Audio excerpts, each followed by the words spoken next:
Government actions to provide civilians with equipment to fight secessionists in the northwest and southwest regions has widely been condemned by civil society actors. Good afternoon, ladies and gentlemen. It's midday on Équinoxe television. You're welcome to the Bilingual Newscast. Christine Babanda, bon après-midi. Good day, Malaglory, madame, monsieur, bonjour et bienvenue dans votre 12h bilingue.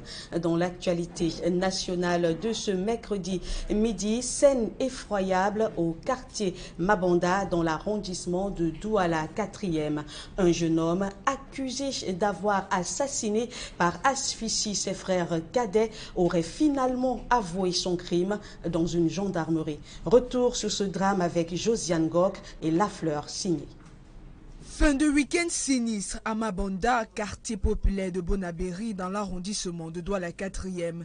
Atonfa Carolin, âgé de 26 ans, est accusé d'avoir assassiné ses deux frères cadets, âgés respectivement de 6 et 9 ans. Abattu, le père de famille raconte. Le frère aîné a assassiné ses deux petits frères. Ils étaient à la maison à 3, il a fermé la maison, il a éteint les lumières et il a commis son acte. Les faits se sont produits la nuit du samedi à dimanche. Après son crime, le présumé assassin aurait contacté le chef de famille, se faisant passer pour l'innocent. On l'a pris à la maison parce qu'il a dit qu'il est venu trouver les enfants qui étaient endormis et puis il les a trouvés morts. Quand il m'a appelé, j'ai dit que c'est suspect. Je suis venu, j'ai pris les gendarmes et les policiers pour venir voir. Ils sont venus, ils ont vu et puis ils pensaient que c'est un empoisonnement. Ils ont demandé ce que les enfants ont mangé.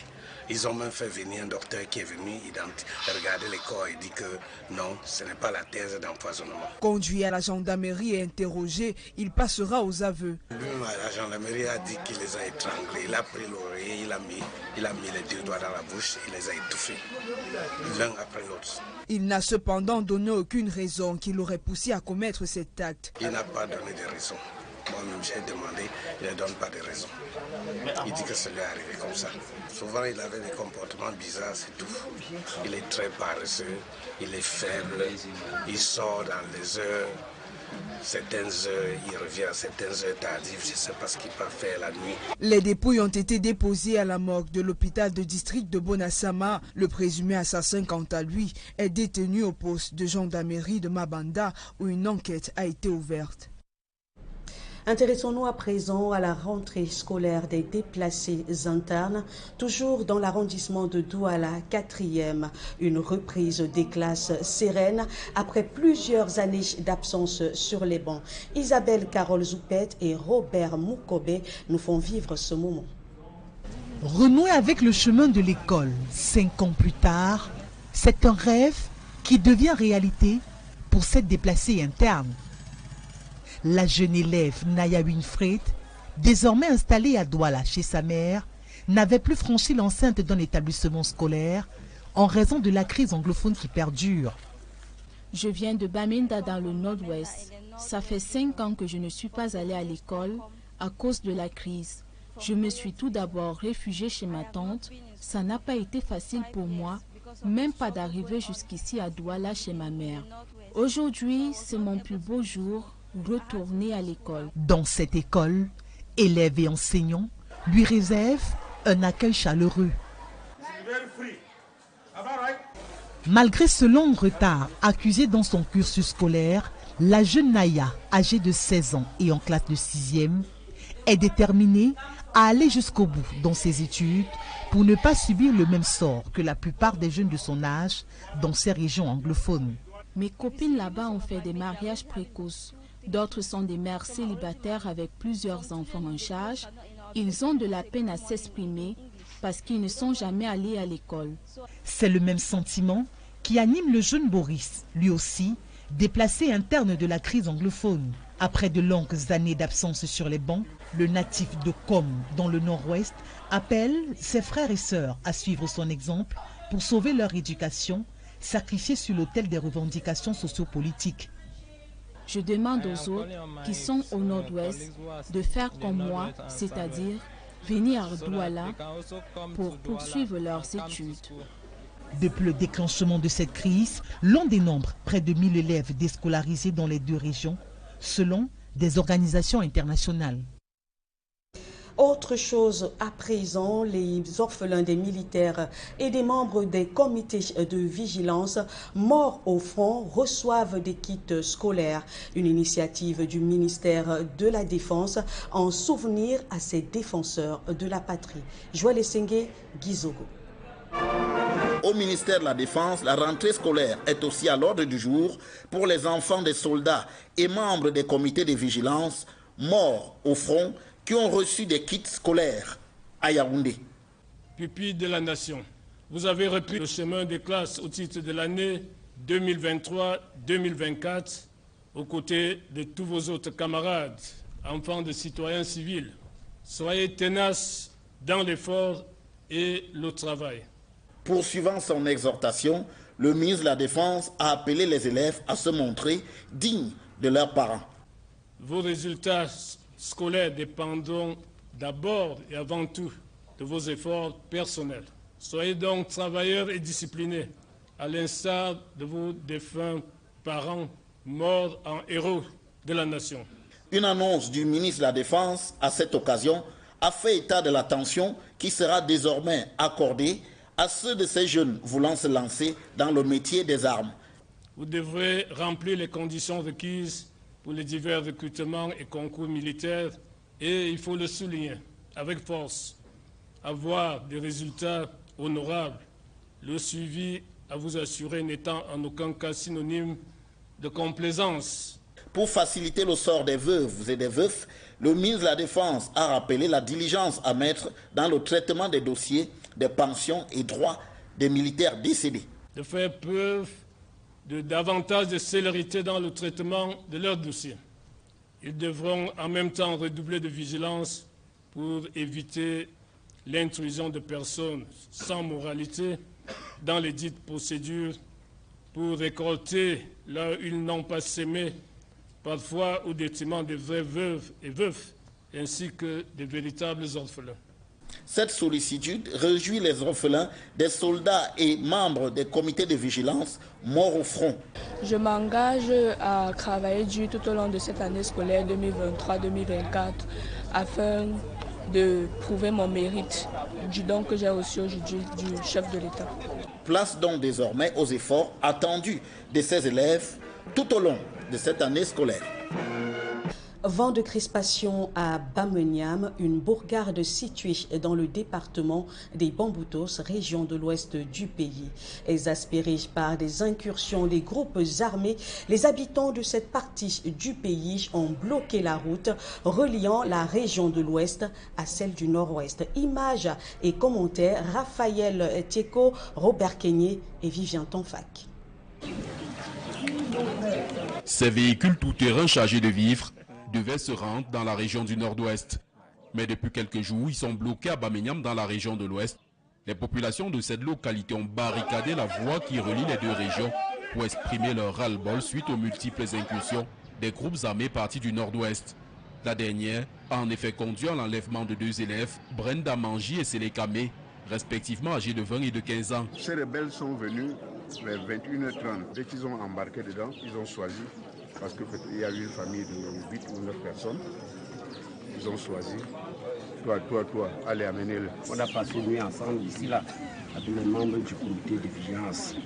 Quand on touche des Bameniam, c'est qu'on a touché Gali, c'est pour ça que nous sommes là. On demande à nos frères d'appeler nos frères qui sont en brousse, de les appeler pour dire que non, libérez nos sœurs. Les autorités de la localité, dont le préfet des Bamboutos, ont effectué une descente sur le terrain à l'effet de calmer les esprits surchauffés. Croyez-moi aujourd'hui, comme vous souffrez, ici là, nous aussi nous souffrons. De l'autre côté, il y a aussi des gens qui souffrent, qui n'ont rien à y voir avec. Et on ne doit pas céder à cela. Jusqu'à présent, on ne les retrouve pas. Et les ravisseurs sont en train de demander une rançon, c'est ce que nous avons appris, de 4 ou 5 millions, quelque chose comme ça. Et à défaut de ça, ils demandent qu'on leur fournisse même des armes. On ne sait pas comment, si une république peut donner des armes à des malfaiteurs. Est-ce que vous avez vu ça quelque part? Donc, je suis donc venu vous voir en tant que frère. Les manifestants sont radicaux et n'entendent pas lever l'ancre tant que les leurs resteront captifs et qu'une solution pérenne n'est pas trouvée pour réguler la cohabitation au niveau de cette frontière entre l'ouest et le nord-ouest. Sinon, il n'y a rien. La meilleure solution, c'est d'asseoir les deux autorités, vous et ceux de la maison, et peut-être le sous-préfet de l'autre côté, tous les autorités de l'autre côté, pour qu'ensemble vous trouviez des solutions qui seront un peu rapides et durables. Quand nous allons nous entendre ici, on ne sait pas ce qu'ils font de l'autre côté avec leurs autorités. L'arrondissement de Ngalim est une des zones francophones les plus affectées par la crise qui paralyse depuis 7 ans la zone anglophone du Cameroun. Coup de projecteur à présent sur les premières arrivées des Lions indomptables au Cameroun. Le portier André Onana est bel et bien présent pour cette dernière journée des éliminatoires de la CAN Côte d'Ivoire 2023. Des précisions avec Aïk Cyril. Comme il avait annoncé lui-même dans un message de remerciement au gouvernement et au peuple camerounais, André Onana est bel et bien de retour dans la tanière. Le gardien de but de Manchester United est arrivé au complexe Mundi, camp de base des Lions indomptables à Yaoundé, à 20h30 ce lundi 4 septembre 2023. André Onana, qui renoue avec la sélection nationale après le clash de la Coupe du Monde Qatar 2022, était accompagné de Franck Zamboanguissa et Gaël Ondoa.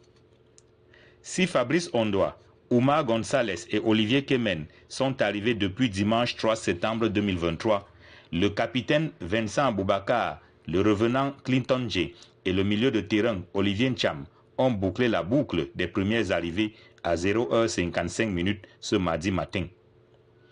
Au total, 18 joueurs sur les 24 sélectionnés sont d'ores et déjà dans la tanière. Tous sont sous les ordres du manager sélectionneur. Rigobert Sombaanak, précédé au complexe Mundi par ses adjoints de l'encadrement technique. La préparation du match Cameroun-Burundi du 12 septembre 2023 au stade Omnisport Rumdi Adja de Garoua rentre dans sa phase effective. Première séance d'entraînement à 16h top pile au terrain de football du complexe Mundi à Yaoundé. Ce clin d'œil à l'actualité sportive referme la première partie de votre journal. La seconde partie en langue anglaise, c'est avec vous, Malaglory. Once more, good day. Good day to you, Christine Babanda. Ladies and gentlemen, good day, and thanks for joining us for the second part of the news. It was an effective start in several schools in the Douala 4 municipality, where our reporter Innocent Aze visited and says the discipline was the order of the day. Here's the report. Team made its first stop at Government Bilingual High School Sodziko. We were told it was a resumption with the flag of discipline flying in the school compound. The very teachers we had last year, we still have them this year, and they are prepared to do their best insofar as pedagogy is concerned. I think with this, we'll see continue having good results. Students who are in secondary school for their first time expressed delight and determination. In primary school, we're not having many teachers, only 2 teachers, English and French. So we'll be having many teachers from 1. So I'm so happy. I've learned new things and new subjects. I just hope to pass my exam and go to upper class. At the Belmont Bilingual High School, resumption was effective. We had all our 3 discipline masters in place, and they were all there to assist us in the administration. Discipline is put in place effectively. Full-time classes are on already. Another stopover was at Atlanta Bilingual Comprehensive High School. While there, the tidy environment and classrooms spoke for itself. They actually came in their numbers because so far we've already registered like 1,000 students that are there. I had over 43 teachers who signed the attendance register. When I went round, there was effective lessons ongoing. And the best part of it that I was very impressed was the digitalized learning. Very happy to be in Form 1 in Atlanta. And this morning we learned mathematics, geography and chemistry. You will learn very well. When you learn very well, you pass and go to Form 2. Our last stop was at Government Bilingual Nursery and Primary School, Bonandale, where the following measures were taken. Teaching morals and civic education for children, first of all, to be disciplined, so that in class they can follow up with their lessons very well. I want to teach them hygiene and sanitation, to be time conscious. In all, the academic year started voice of hitches, being it in nursery, primary and secondary schools in the Douala 4 subdivision. The ongoing Anglophone crisis has had a devastating impact on the population, especially the youths. The continuous gunshots in the northwest and southwest region has pushed many or has kept many not from going to school, and others have succeeded in running to other regions to pursue their education. We met with two internally displaced persons here in the city of Douala with above the ages of 16 in Form 1 and Form 2 respectively, who says they are determined to continue their education. And Abila reports. Achon Winifred, 16 years old, from the northwest region, was to be in lower seas, but she is now in Form 1 in Bonaberry in Douala. I have not been in school for good 5 years because of the struggle going on. It was very, very difficult for us children because we are not going to school. If you see, even some of my mates, they are already having but 2-3 kids. Some are already married. Some children in the village in our village cannot even say good morning in English. They don't know anything. Just like her, Kumbaris is 17. He ran away from gunshots in Way village in the Boyo division to pursue his education in Douala. Because of the crisis, I've not been going to school for 3 years. So for the past 3 years, I decided to go to one garage and be spending my time there. Since the Anglophone crisis took another turn, educational institutions have been under attack, scaring pupils and students from their fundamental rights to education, thereby breaching their dreams. I had big dreams, like to go to school, travel out of the country, take care of my mother, but I was unable to do it because school was not going. So I had to stay in the house. As the new academic year kicks off across the national territory, pupils and students in the southwest and northwest find it hard to go to school because of insecurity, sporadic gunshots, ghost towns, kidnappings, killings which scare most kids and even parents from sending their children to school. Each time we go to school, there will be shooting guns and we have to run out of the school compound. At times when we come to their house, they will be shooting guns in the quarter. We have to run and go to different places. Coupled with the hardship in the war-torn zones, the situation has even been made worse. Some institutions stand in the gap to be the voice of the voiceless. This outreach, it will reach out to the vulnerable children in the My 16 community. So BOV, Voice for Africa, in partnership with CEFO, reached out to 30 vulnerable children in the My 16 neighborhood of Boya. They put in their weight in some localities in the southwest and northwest regions to ensure that children of school-going age with a knack for education have their dreams come true.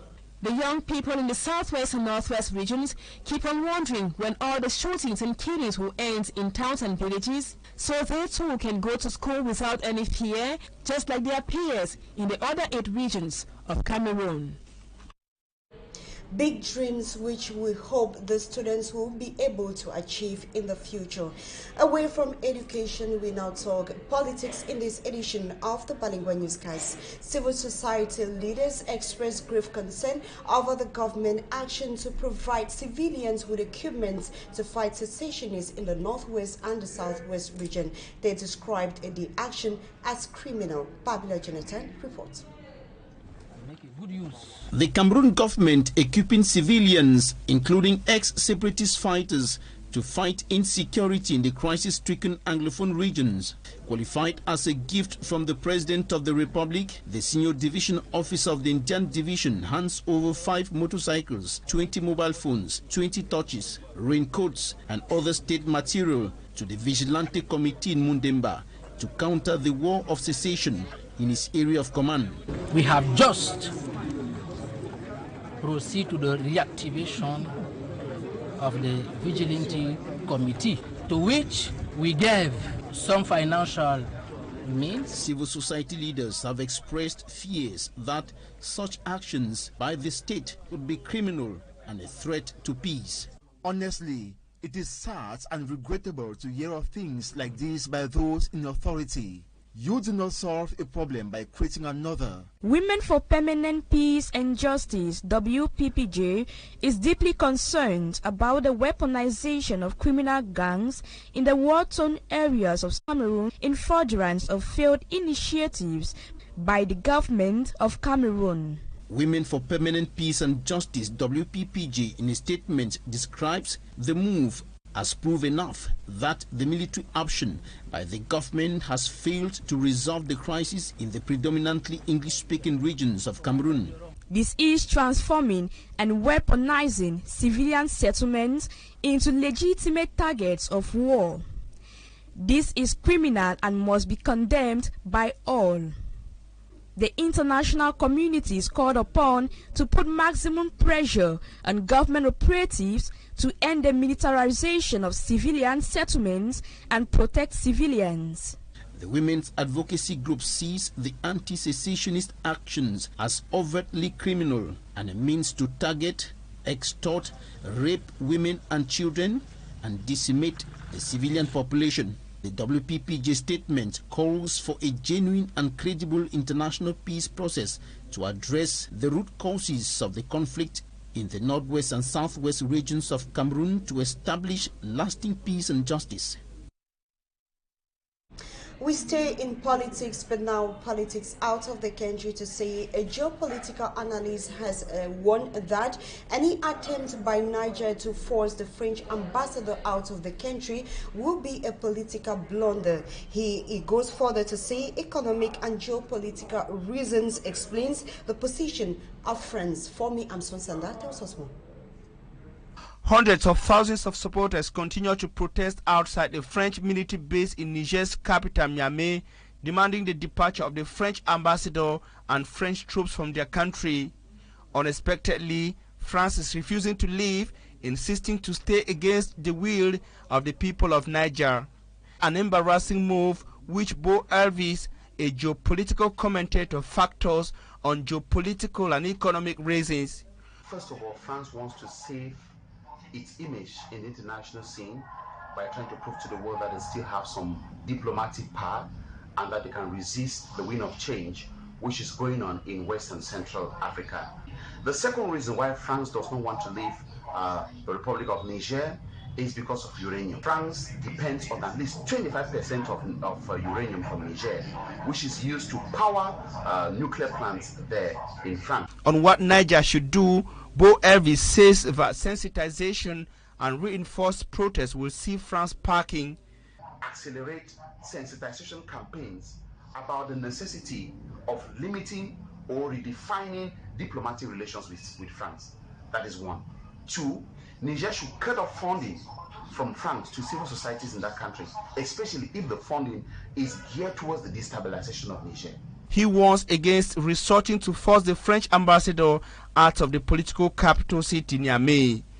It will be a wrong move if Niger attempts to use force to send France out of their country. France will now use that, as an opportunity to intervene militarily in Niger, saying that they are intervening to protect French interests because the ambassador is at risk in that country. He believes that Niger stands to gain a lot if it succeeded in getting rid of France, whose influence over its former colonies has waned in West Africa in recent years. And onto our sport page, the Swallows of Burundi says they are determined to make a historic qualification of the nationals of the African Nations Cup when they play against Cameroon in Garoua in their next match. The team captain and manager of Burundi made a declaration upon their arrival here in the economic capital city, Douala, yesterday. For me, a smart you can get better. Tell us more. A busy day at the Douala International Airport as players of the Swallows of Burundi touched down in Cameroon. Though the airport was calm without fanfare on the faces of the players of the Swallows, determination was the watchword. We go to any game thinking we can win. That's always been the main target. That's always been the task. We want to win the game for sure. We all know what's at stake. We all know how important this game is. The boys are in a great spirit. We're here in Cameroon. We can't wait to get going. We have a big task ahead of us, and we are looking forward to the game. and I know for sure the people back in Burundi, they are waiting for us and they're going to be behind us, so we are in good spirit. Upon their arrival at the Douala International Airport, the players were taken to their hotel where they will be lodged for at least 3 days before they travel up north. The supervisor of the hotel, Guy Mapunju, said it was great pleasure for them receiving the Swallows in their edifice and said the players and team officials will have a great time while in Cameroon's economic capital, Douala. Burundi's team manager says the objective is qualification for the next AFCON. Our mind state is the same. We've got objective to be qualified. That's why we are here. So we are stable, no pressure. So just waiting the day. The players, everybody are okay. They are in good health. No one is injured. Football, everything is possible. Cameroon is a big nation in football. We respect that. But also Burundi is not small.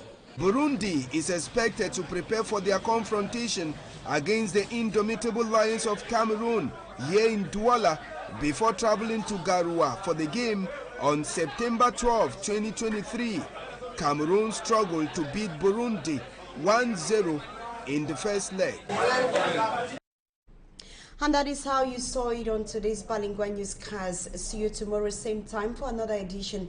But until then, stay with us for more programs on Équinoxe Television. Christine Babanda, bonne journée à vous. To have a nice day, Malaglory. Madame, Monsieur, c'est la fin de ce journal. Merci de vous informer avec nous. Excellente suite de programmes sur Équinoxe Télévision, la chaîne du peuple.